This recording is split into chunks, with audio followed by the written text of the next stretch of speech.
Hello everyone! It's been a while since we did a Hearthstone lore video, but I've counted the votes and the card that you wanted me to talk about most is the one and only Goldshire Footman. To arms! I have to say, I like the challenge, so let's begin, shall we?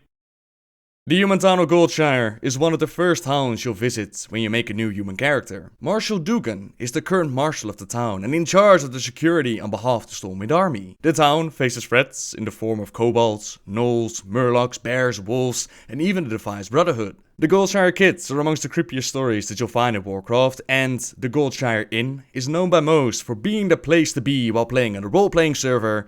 You know, for those special nights that you're looking for a little bit of extra role-playing. Ready for action! Amongst its offenders stands the Goldshire Footman. The card description says that you would think the town would have been overrun years ago with the Goldshire Footman guarding it, and in truth, it has been overrun before. During the first Horde invasion of Azeroth, the town of Goldshire, together with Moonbrook, they were taken by the Horde as they prepared to bring down Stormwind itself. Now that's about all we can say when it comes about Goldshire and the Footman, but the art used for the card, that has a bit more story. It shows the picture of Marshal Reginald Windsor, and those that played back during Classic on the Alliance side, you might remember him as the most annoying escort quest ever. Back in the day, the House of Stormwind nobles was infiltrated by the Black Dragon Onyxia under the disguise of Lady Katrana Prestor. She wanted to keep control of the city and manipulate events from within, and for that, a plan was created where she decided to split Varian into two separate beings. One version was a strong-willed Varian, which she would dispose of,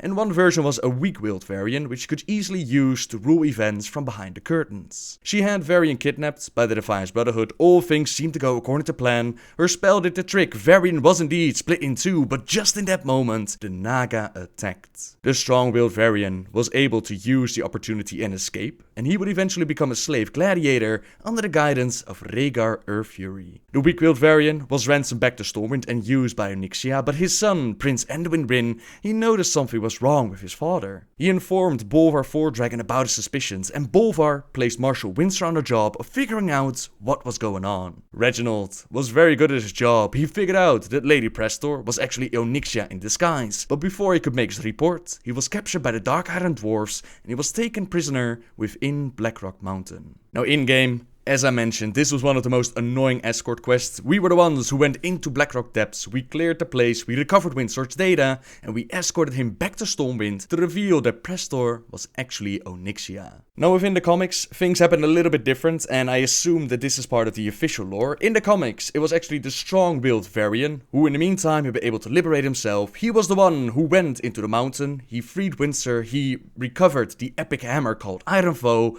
and he brought Windsor back to Stormwind.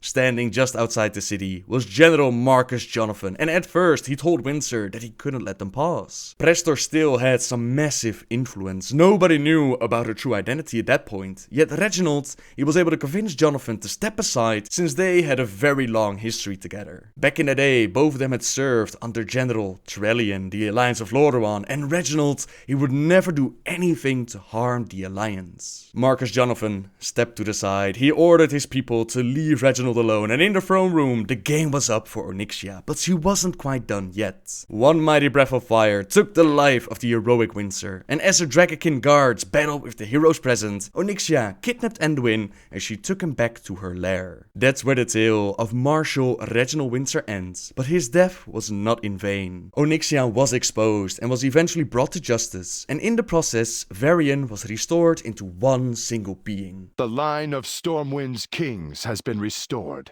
And that, ladies and gentlemen, is the story behind the Goldshire Footman card. Like I said, it was quite a challenge to figure out what story to tell, but I do hope you enjoyed it. As always, I'll leave it up to you guys and girls to decide what card we'll talk about next, so leave your pick in the comments down below and your card might be next. Thank you very much for watching, everyone. Subscribe if you like my videos, leave a like if you enjoyed this one, and until next time guys, see ya!